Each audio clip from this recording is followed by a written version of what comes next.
In this video, I'd like to describe a method for solving the diffusion equation, which is u sub t equal du xx. So a time derivative of u is equal to d multiplied by two spatial derivatives of u.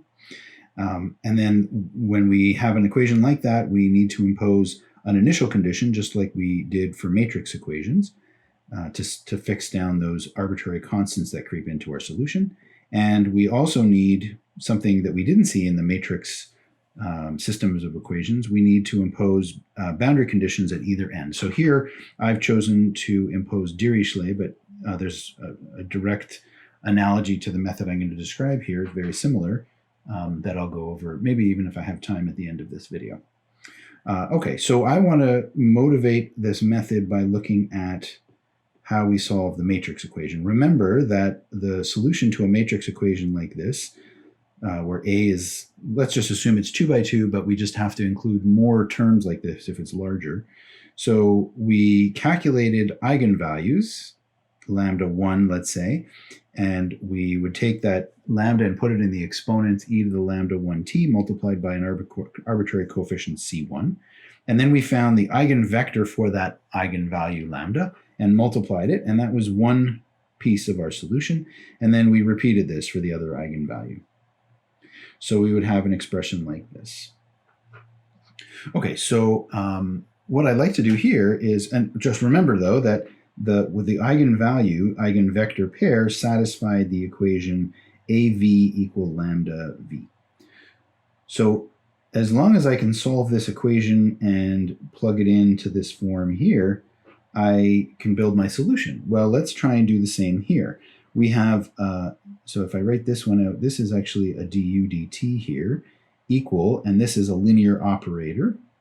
So this, I can call this L of u, where I'm just rewriting du sub xx as a linear operator. And the same thing is true here. This is dx dt. These are full derivatives though. And that's equal to a times x, which is another linear operator acting on a.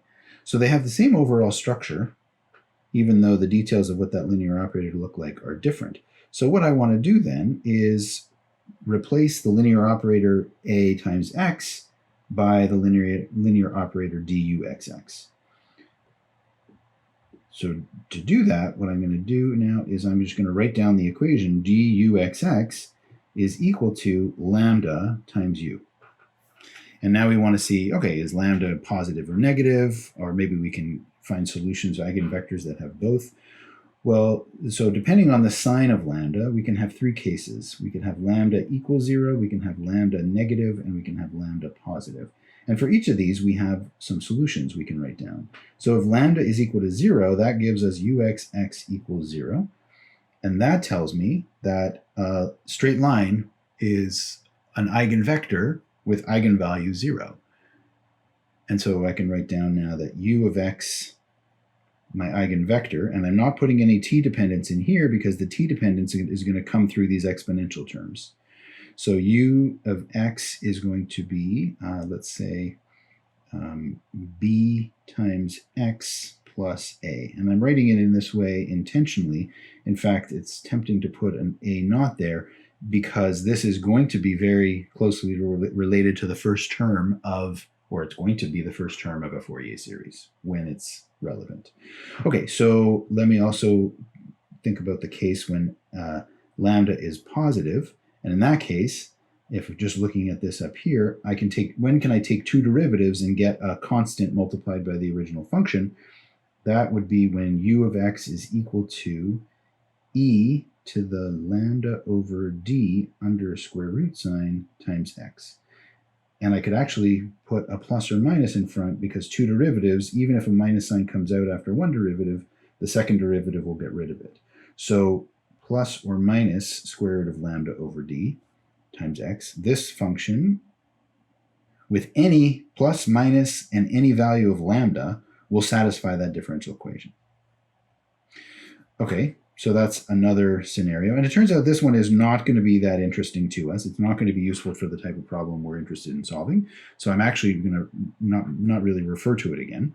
And then the third case is lambda negative. So I can pick any value of lambda and u of x equal to the sine of square root of minus lambda over d times x. That will be a solution. I can take two derivatives of sine, and I end up with a constant multiplied by the original function. And I can also use, maybe I'll give it another name, v of x equal cosine of square root of minus lambda over d times x. That's all in the argument of the sine or the cosine.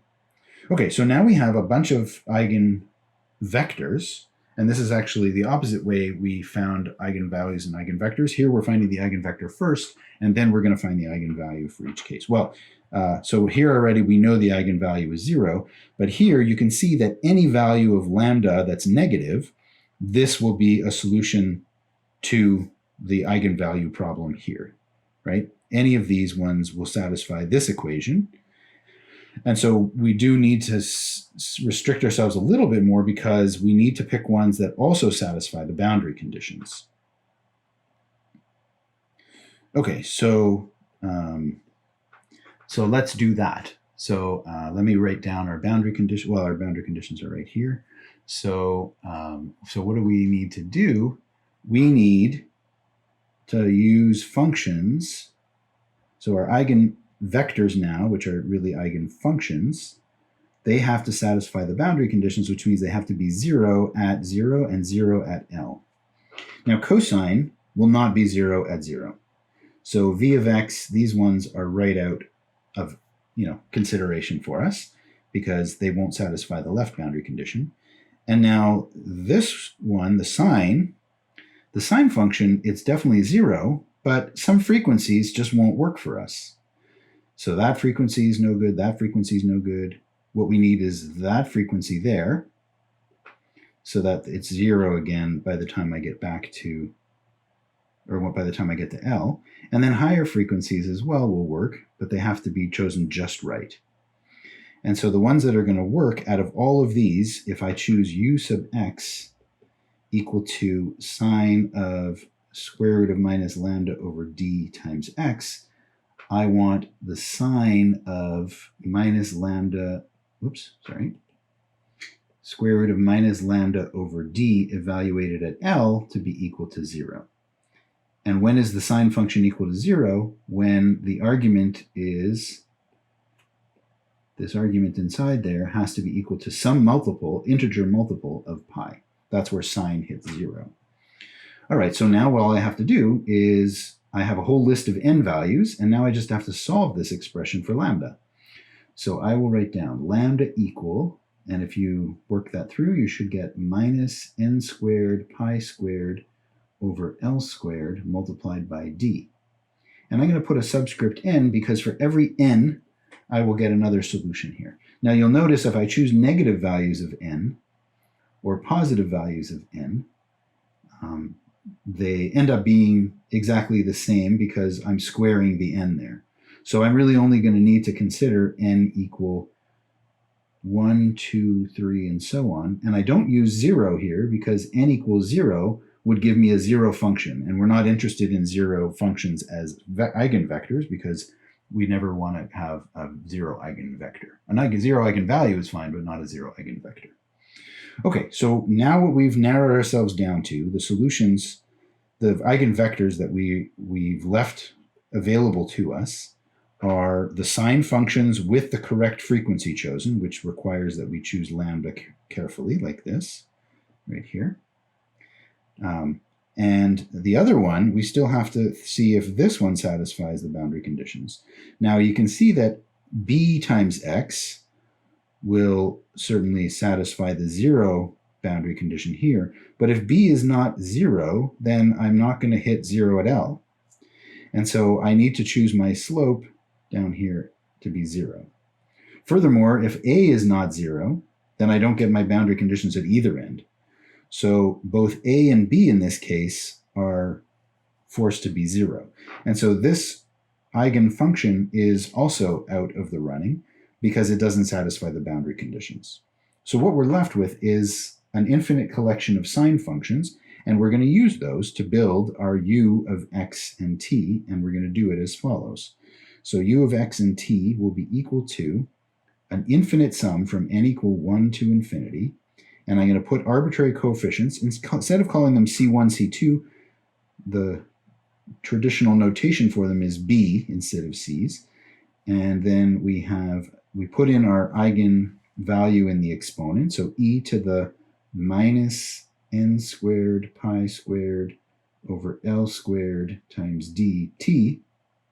That's e to the lambda t, multiplied by the sine of, and when I replace the minus lambda over d all square rooted by, replace the lambda by this expression here, I'm left with n pi x over L.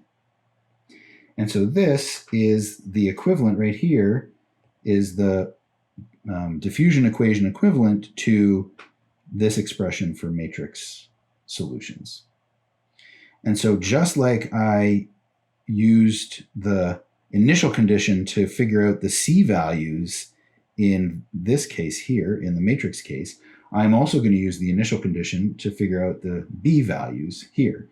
And that is going to be exactly a Fourier series calculation. So I plug in t equals 0, and now I get the sum of n equals 0 to infinity of bn times the sine of n pi x over L.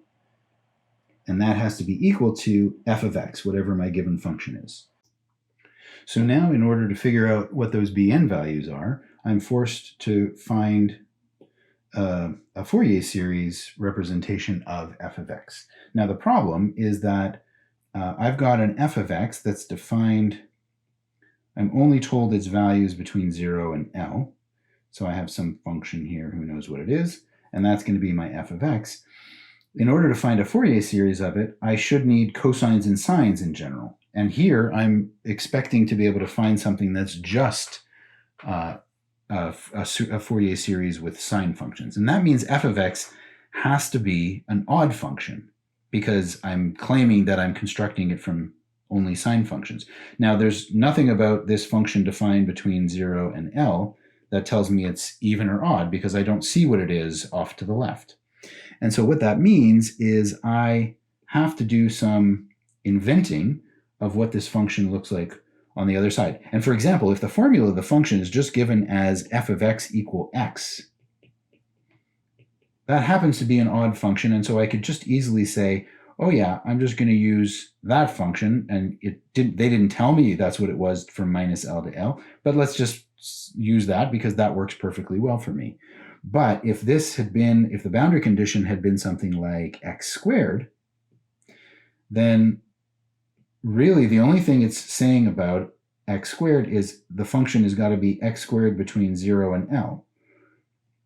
And that's clearly, if I just extend it as x squared, that's clearly not going to be an odd function over the domain minus L to L. But I need it to be, because I need to be able to represent my function in terms of sine functions. Otherwise, I won't satisfy these boundary conditions.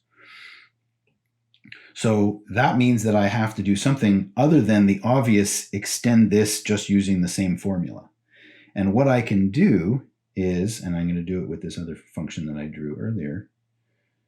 So what I'm going to do is I'm just going to say that my function is this from 0 to L, but from 0 to minus L, or from minus L to 0, I guess I should say, it's going to be its odd reflection.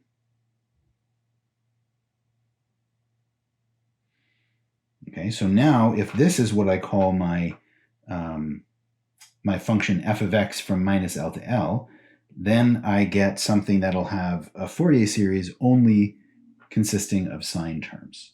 So the idea is that when you have Dirichlet boundary conditions, you create an extended function, and I might actually use a notation here to denote that. So this whole function here is f extended of x, and f extended is equal to f of x for x positive, well, actually between 0 and L. Here, I need more space. I'm going to flip over to the next page.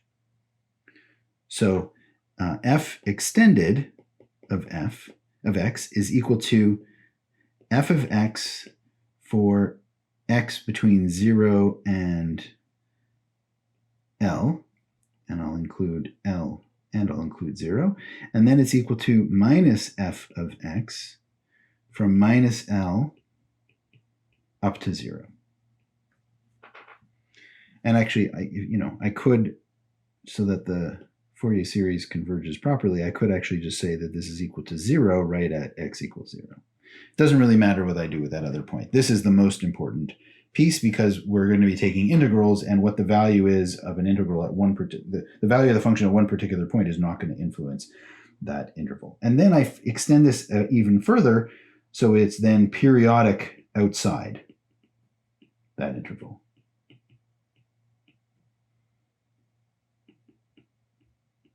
So that means that what I'm really doing is I'm taking this function here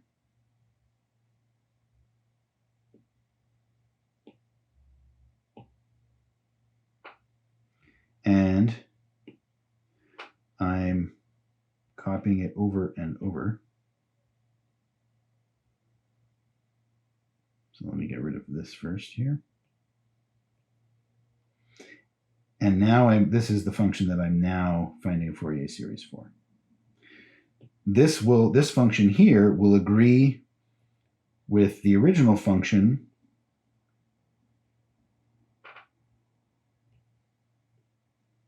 on 0 to L, and it'll have a Fourier series that consists only of sine terms. And so this is the function that we're really interested in. So what that means is we have to be able to write down a formula now. So going back here, we know our formula for a Fourier sine series, but it's not going to be f of x. The bn's will be equal to, and now the formula is 1 over L integral from minus L to L of f of x. Well, actually, this is f extended because f is only defined from 0 to L. So f extended of x multiplied by sine n pi x over L dx. Now the trick here is that because we've extended it as an odd function, fx is odd, sine is odd, and that means their product is even. And when you have an even function integrated from minus L to L, the integral on the left side of the origin and on the right side will be the same. So I can replace that by 2 times the integral from 0 to L, and now I can write f of x here, but it's really the same as f of x. And so this is a slightly different formula than what we had for the standard Fourier series. This is how to get a Fourier sine series for a function that's defined between 0 and L. And so this is now the way we calculate the coefficients in our eigenvalue, eigenvector expansion.